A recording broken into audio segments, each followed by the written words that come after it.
Hello, everybody. This is Pastor JD. Welcome to another First Look. I especially want to welcome those who are maybe just joining the channel. If you happen to be part of the Bible Arc discussion that I had with Nate Davidson on Bible Arc, that was a joy. It was fun to sit down with them. And if you're joining us because you saw that, I just want to say a special welcome to you. Again, this is First Look. This is what we're doing here is we are taking a text and we're just looking at it as if it was just laying in your Bible for the first time, and there you are opening it up. I'm trying to show really two things with these series. One series is focused on maybe your quiet times or preparations for Bible studies, things like that. And we're going through the book of Colossians. And then the other series is focusing on the text that I'm actually preaching this upcoming Sunday. So today I'm recording this on Wednesday. This is my sermon prep day, and I am doing it just as if I would do it. I'm just taking everybody else along with this. So I'm looking at the text. This is the text I'm preaching on Sunday, and I am just trying to ask some questions of the text, divide up the text, get it to where I'm ready to start seeing things in the text, and that'll help me with my preaching on Sunday. So that's what we're doing, and this we've been in a series not through the book of John, not starting in John 1:1 and going all the way through, but actually looking at the I am statements of Jesus. So we're going to do a total of 26 weeks of looking at Jesus saying, "I am the bread of life," and I am living water, and all of those things. And we've already come quite a ways through there, and we're now into John chapter 11, where Jesus says, "I am the resurrection and the life." So we're looking at the story of Lazarus, and we've been here a couple weeks. We've had a couple of other guest preachers come in and preach.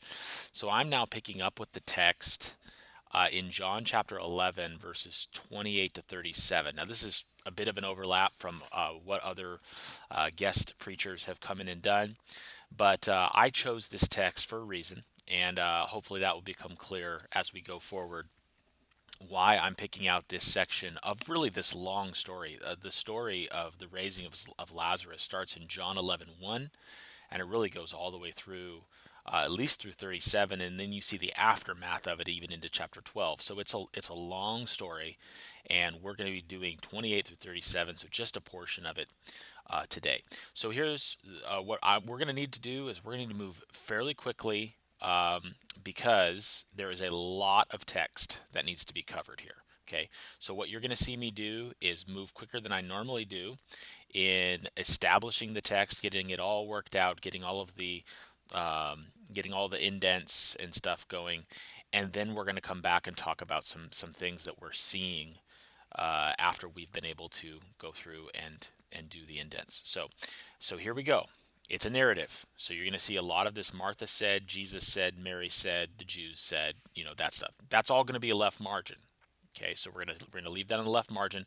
But what they said, so when I notice that they've said something, I'm gonna notice the quotes. So the ESV translation's helping me here.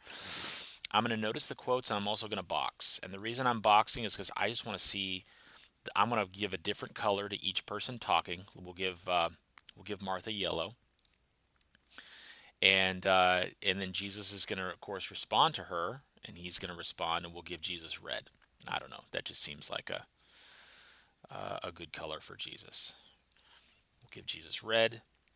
And so then she's going to come back and continue to talk. Now I'm going to come back here to this, but these two are going back and forth, having these conversations, and I just want to visually see that. I want to be able to know that here's a dialogue going on, and then of course Jesus is going to respond back to her at the end here.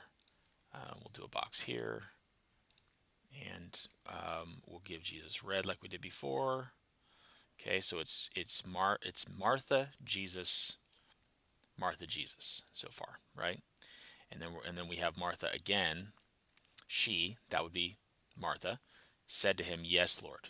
Okay, so then she gets kind of I guess, the last word here. So again, let's box this. Let's do that, and we'll give her yellow. All right, so that is just helpful to me visually. Okay. Um, so then let's do this with Mary. So if you notice, I've already done a little bit of work here. I did a division. What was my division? Why did I put a division here in the phrase? I did that because I'm noticing that Jesus is having this encounter with Martha. And then I'm noticing that then he has this encounter with Mary. And I actually see, Jesus having an encounter with the Jews as well. So it's Jesus and Martha first, Jesus and Mary second, Jesus and the Jews third. And I think there's significant differences and different things that he says to each one of them. And that's what I'm wanting to notice for maybe how I'm even going to construct the sermon. Probably divided into those three sections, or with maybe a fourth of the actual raising of Lazarus. So again, these are just ideas, but this is something that I've come to the text now with here's kind of where I want to go. Now, if you're wondering, how did I get to that point? Why am I thinking that that's the best thing to do? That's a little longer conversation. And I think it's something that maybe we can get to at some point. But for now, I just want you to see how I'm establishing the text. But I do want you to know I had a previous goal in mind. In fact, if I bring up the dot note, here's what I'm seeing. 11 to 21 to 27, Jesus and Martha. 28 to 34, Jesus and Mary. 35 and 40, Jesus and the Jews. And there will probably be a significant, excuse me, there'll probably be a significant point that will come out of each of those. Okay, that's my structure as of now. So let's get back to this. Let's give Mary. She went and called her sister Mary. So this is still Martha speaking.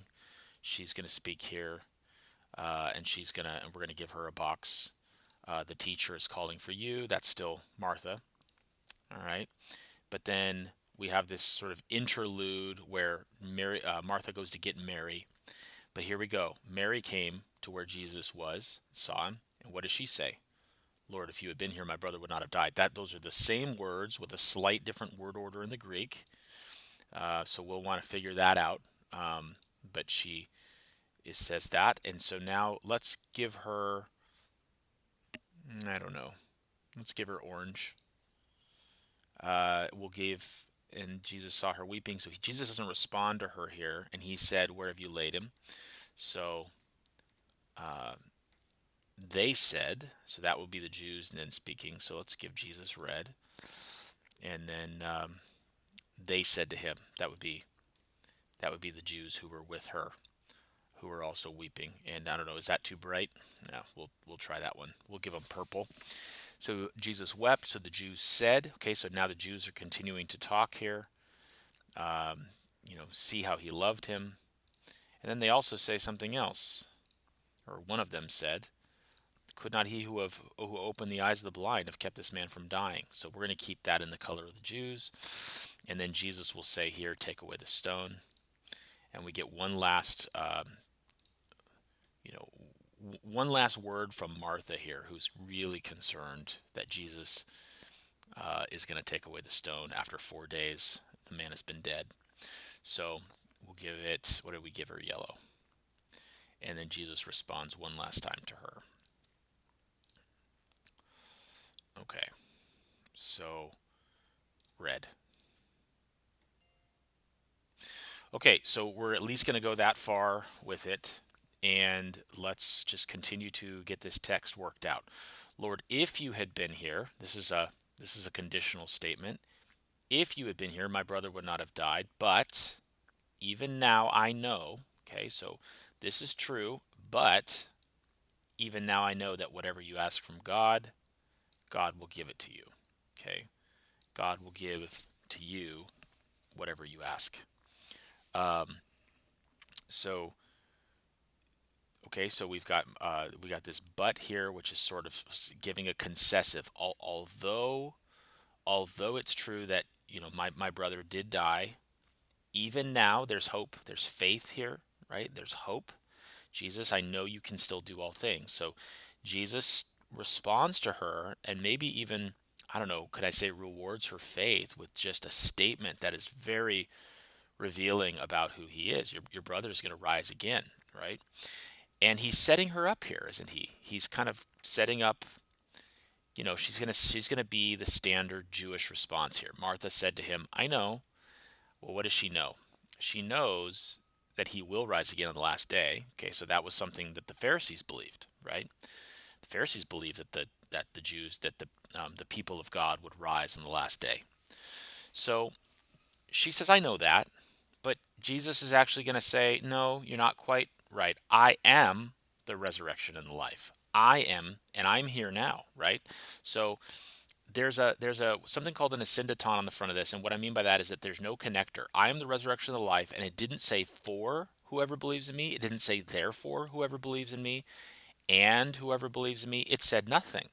And so when it says nothing, I want to do this little null set, which I use with the option plus O on my Mac, and that is just going to tell me that I've got something that I need to show the connection because it's not there clearly. Now, what I'm saying this connection is a therefore.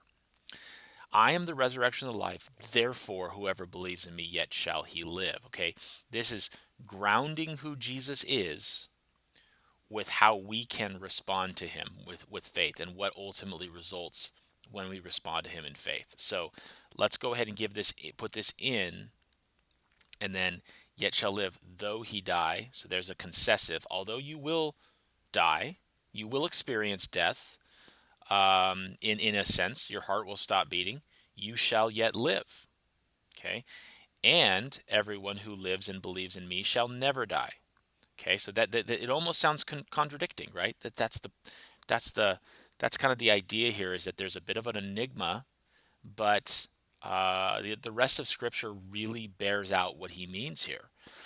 That we will experience what the doctors call death, certainly, but will we actually die? Will there be a moment where we will be separated from God? No, there won't. And that's glorious. That takes away some of that fear that we all feel when we think about our upcoming death or loved ones who either have died or perhaps are sick now. It takes away a little bit of that sting to know that Jesus is telling us in his authoritative words, you're not going to die, although you will experience what we call earthly death. And then he says, do you believe this? Okay, so he attaches onto the end here, and I'm just going to leave that in line for now. She said to him, yes, Lord. Okay, words of faith here. Yes, Lord, I believe that you are the Christ. And then this is an appositional phrase going to Christ. Let's go ahead and give that its arrow. The Christ, the Son of God. Okay, the one who is, you're the Christ, the one who is coming into the world. All right, I suppose I could have pointed to the Son of God there, but we can point everything to Christ. That's fine. Um, okay, so Martha has this faith-filled response, and Jesus really he speaks a lot with her. Um, and it's just funny. Martha is it in Luke, I believe, where the Mary and Martha story, where Martha's busy in the kitchen and trying to make the meal, and Mary's sitting at Jesus' feet, and Martha's the one that's a little bit in trouble in that story, and Mary's the one who sort of gets it in that story. But I almost want to say that based upon the response that I get here, there's love for both of them. But as far as which one of them gets it, I think it's Martha that actually gets it here. And Mary, we just get so little from Mary. We don't get a lot of maybe that hope that's underneath the pain, because both Martha and Mary are experiencing the pain of having just lost their brother, and both of them knowing that Jesus had the power to be able to heal him. So they're experiencing pain, and yet Martha is underneath the pain is faith, and yet what we get underneath Mary, we just don't get anything. So, in fact, we do have a possible clue that Jesus is angry with Mary. Now, we have to be careful here. I don't mean wrathfully angry with Mary. I mean fatherly angry with Mary, or the as one who deeply loves Mary and wants her highest joy, in the way that God can be angry with you and I, if you're a believer, if you put your trust in Him. You're his son, you're his daughter, and yet he can be angry with you. And so Mary may actually be experiencing some of the anger of Jesus, which we'll talk about in a sec. All right, when she had said this, so that's when, so now we get a little bit of narrative. We're moving the narrative forward, right? She went and called her sister Mary, and she called, saying. So that's a participle. We got to put that under, and then we're gonna attach. So the participle attached to the calling, and then the teachers here, and so that's the content clause giving you what she was saying in private. Okay, and then let's give this a space. And when she heard it, okay, this is when she heard it, she rose quickly and went to him. So you got a subordinate conjunction here. That's telling me that this phrase goes with this. And here's my main phrase for the sentence. And the and is a coordinate conjunction, which says that this sentence is going to line up with this sentence. Okay, so again, I've been over this stuff before, so if you're confused, go back and watch some of the previous videos on this. Now, we got a new sentence. Now, Jesus had not yet come into the village. All right, that's just Jesus. John just wants to tell us that. It's almost like a parenthesis. But was still in the place where Martha had met him. So we get this, we get this parenthesis that's kind of in the middle. And the point of this is saying Jesus never even came to Bethany, all right? The whole story is supposed to take place in Bethany, but Jesus never even got into the town proper. And that's probably because the tombs were not in the center of town. You didn't put the dead bodies, and let's face it, you can't. These weren't caskets, and you couldn't really seal them, so you're not putting the bodies, the people who have died, in the middle of town. You're probably putting them on the outskirts of town. So this grave, wherever it was, we don't know the exact location, was outside of town. And so I think that's what he's telling us here. When the Jews saw Mary rise quickly and go out, and these were the Jews who were with her. Let's go ahead and give this this is a relative pronoun that went to Jews here. These were the ones that were in the house consoling her. And you had the sometimes the professional mourners that would come out, and these were people that knew there was a certain way in which they carried on and raised their voices, and it still happens in Middle Eastern countries today. But here, 2,000 years ago, it was going on as well, where you've got a certain kind of mourning ritual that would go on, a certain kind of grieving and crying and sometimes screaming that would go on, and they would be there with her as she had lost her brother. They followed her. So when the Jews, which Jews? The ones that were consoling her, when they saw her go, that were in the house consoling her. So let's just say who were in the house, and in the Greek says and consoling her, or also consoling her. So we're actually going to do that. Um, Even though the Greek, well, all right, we'll just leave it there because the Greek actually has the and there. If that's a coordinate conjunction there, um, I think it is. They followed her. So the Jews followed her. So that's what John wants us to know here from this. And they followed her, supposing that she was going to the tomb to weep there. Okay, we could break this off in order to weep there. That's a purpose clause. So they thought maybe she would go there.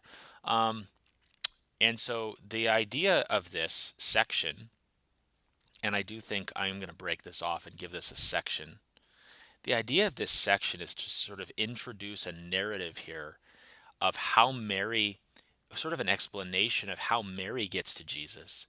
And then also, and I think this is very important, if you go on and read chapter 12 and then on into what happens in the final week of Jesus' earthly life, the Jews are with her. And I think that's very important to our story. It's very important to John and to the narrative that what he calls the Jews. Now, this is not every Jew. This is not every Jew in Jerusalem. This is a village near Jerusalem, and it is a bunch of people, because there would have been a bunch of people who would have come to this sort of funeral, if you will. And they are the same Jews that are going to be celebrating the Passover in Jerusalem very, very shortly after this. And while they're there, what do you think they're going to be saying as they are talking with people during the Passover? Well, they're going to be talking about this incident. And so uh, John is a good storyteller. He is setting the scene for us to understand that everything that goes on here goes on in the presence of the public. This isn't a private situation.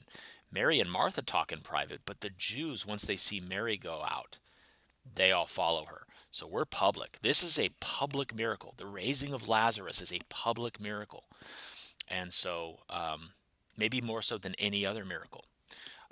So they are there with her. So we get this, I'm just going to call this section, a narrator interlude where he's telling us a little more about the story. Now, when Mary came to where Jesus was and saw him, she fell at his feet. So we have this subordinate conjunction, and then the main thing here is she fell at his feet, saying to him, I could have broken that off, but I won't. Now, here's what she said. We're going to bring this in. Lord, if you had been here, my brother would not have died.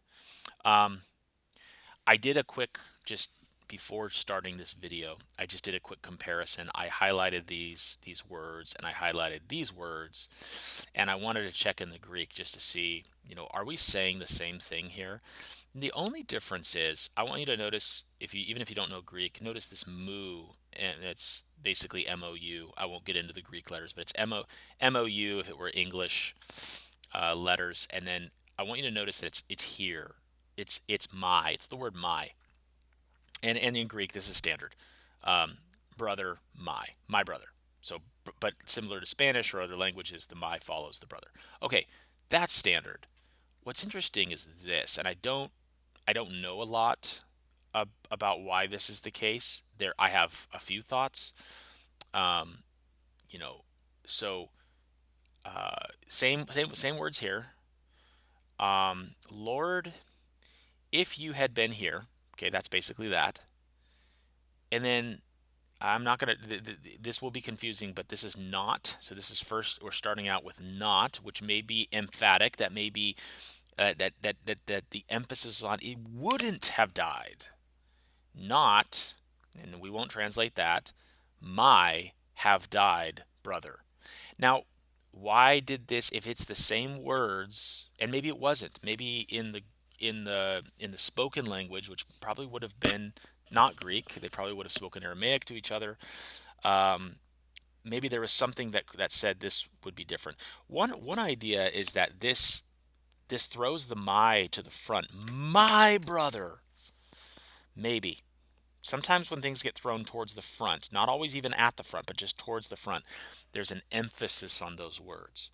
Are we supposed to notice a change in the Greek from up here, where it's at the end, to down here, where it's more towards the front? Maybe, maybe not. It's hard to know. Um, if it is specific to John, that John intended that for a purpose, and he wasn't just mixing it up, it would be to emphasize the my brother. And I can almost hear that if I do that. It's a there's higher emotion in Mary, maybe. Okay, well, how does Jesus respond? When Jesus saw her weeping, subordinate conjunction telling us the timing of whatever the action is coming next, and coordinate conjunction going with this one, and when the Jews who had come with her also weeping. So Jesus saw both of those. He saw her weeping, that's Mary, and he saw the Jews with her weeping. He was deeply moved in his spirit and greatly troubled. Now, I also took time ahead of this video to highlight these Greek words because these Greek words, deeply moved, greatly troubled, I don't know. They don't seem to fit the translation very well. And I understand that there's an assumption here that Jesus is going to respond with sort of deep silence, and he's sad, and this is maybe what we would expect when we would be sad. We would expect somebody else, we would expect Jesus to act that way. And so, but do the Greek words really hit on that? Now, you have to realize something about Bible Arc. I'm pulling up a pretty old lexicon here, one that is not Super helpful, probably. But the idea of to snort, express indignant displeasure. Does that sound like deeply moved? I don't think that's the I think Thayer's lexicon, the Greek lexicon here, is probably getting it more right than so where does it appear? Jesus sternly warned them. Okay, that's not deeply moved. That's anger. That is anger. It might be anger with those he loves, but it's anger. Jesus sternly charged him and sent him away at once. Okay, that's serious. I mean, it's different from what you would expect from maybe a funeral uh, caricature of a person. Um, they scolded her. There it is again. They scolded her. Okay, anger. When Jesus saw her, that's our verse, and then it happens again. By the way, it happens twice in our verse. All right. So, is it deeply moved? I don't. I don't think so. I think Jesus is actually angry here. I think he's angry. But like I said, I think he's angry with those who he loves. He loves Mary, and I believe he loves in a John 3:16 kind of love way the Jews. In other words, he may not have known them personally, or they may not have ultimately had salvation by knowing him in their lives. However, there's a love that Jesus has in the sense that he wants to display the truth about who he is. He wants to display that widely, and that's an act of love. So Jesus wants to display that to the Jews. He definitely wants to display who he is to Mary, and he's sort of being accused here. You're late. You didn't make it. And is there anger? Not so much that Jesus is personally offended. We know that that's not in Jesus' character, but it is anger that you're missing it. You're missing, like, you're thinking about things in terms of a healing that I can do. You've seen me do healings before, but you're missing that this is for a wider purpose. Um, I don't know. I mean, I'm thinking of preaching along those lines. I'm thinking of hitting on that as we go here. And he said, "Here's Jesus. Where have you laid him?" Okay, so very matter of fact, he's going to do this.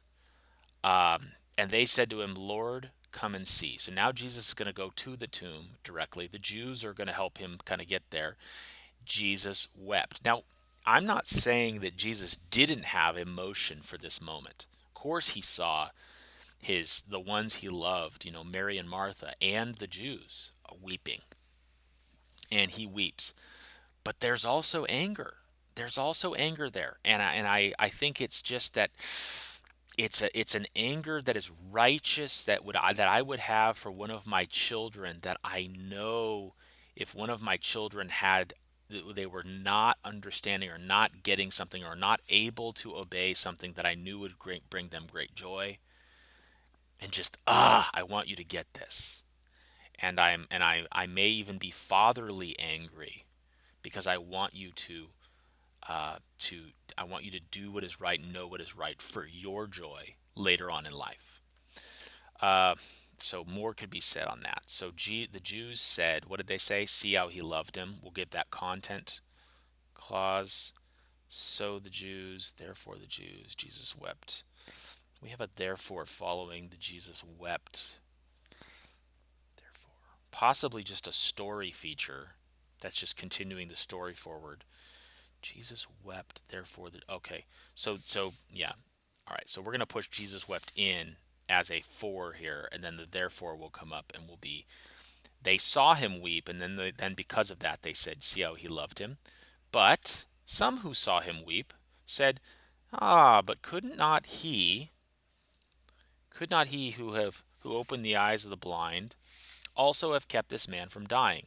Okay, so I extracted some of these phrases here. Give this could not he, this is the one who opened the eyes of the blind man. They all saw that. That was John chapter 9, by the way. Then Jesus came to the tomb, deeply moved again. There it is. He's angry. There, it's immediately calling upon him. Why can't he do this? Why can't he make this happen? Questioning him. in a way that's sort of maybe an unbelief questioning. Mary may have had some unbelief in there. There doesn't seem to be that same knowledge that Martha has. So it's interesting to think about Mary and Martha having their roles flipped from when they were, sitting. Mary was sitting at Jesus' feet. Um, Deeply moved again. It was a cave. So here we go. Then Jesus, so continuing our story forward, came to the tomb, deeply moved again. There's our same word. It was a cave. Okay, so we're going to describe the tomb a little more, and a stone lay against it. Let's go ahead and just give that its own line. Jesus said, now we're going to continue the story forward. Jesus said, what did he say? Take away the stone. Now Martha steps in, okay, who previously was tracking, who previously was believing. Sister of the dead man. Lord, here's what she says. By this time there will be an odor. The King James says, by this time it stinketh. I like that. So for he has been dead 4 days. Okay, so she's aware of what happens with bodies and rigor mortis and all of that stuff. Jesus said to her in response, did I not tell you that if you believed, you would see the glory of God? Okay, so he's saying, you know, trust here. Did I not tell you what the here's the content of what he says he told her. If you believe, there's an if and there's a then, you would see the glory of God. Okay? So I'm going to unfortunately have to get to the rest of this at a later point, but because the video is already running long. But what am I seeing so far? And again, this is by no means the full extent of preparation to have a sermon done, but I'm seeing these conversations take place. Martha and Jesus, Mary and Jesus, the Jews and Jesus. I'm seeing one who at least has a sense of faith at the heart of that. I'm not saying the others are necessarily unbelievers. Mary was not an unbeliever. She knew. But I'm seeing a trust that Martha has despite all that. I'm not seeing that in Mary. I'm seeing Jesus's anger, righteous and fatherly anger um, towards Mary and the Jews, I think. Going to argue for that, I think, in the sermon. And, we're really just going to talk about these different responses to Jesus not coming through the way they thought he would come through. And then we'll talk about the end, which I haven't gotten to yet, where this Jesus says, Lazarus, come forth or come out. And so it's an amazing miracle that takes place. It's obviously all of it was meant to display God's glory. That's why Jesus waited. That's why Jesus allowed Lazarus to die and did not heal him the way he healed so many other people. So we're going to kind of close out this story by seeing these responses and then seeing the actual event that took place. So I hope that was helpful to you. Again, there's so much more work to be done on a sermon like this, but I'm trying to keep these videos to about 30 minutes. So hope that was helpful. I hope everybody has a wonderful day, and God bless you.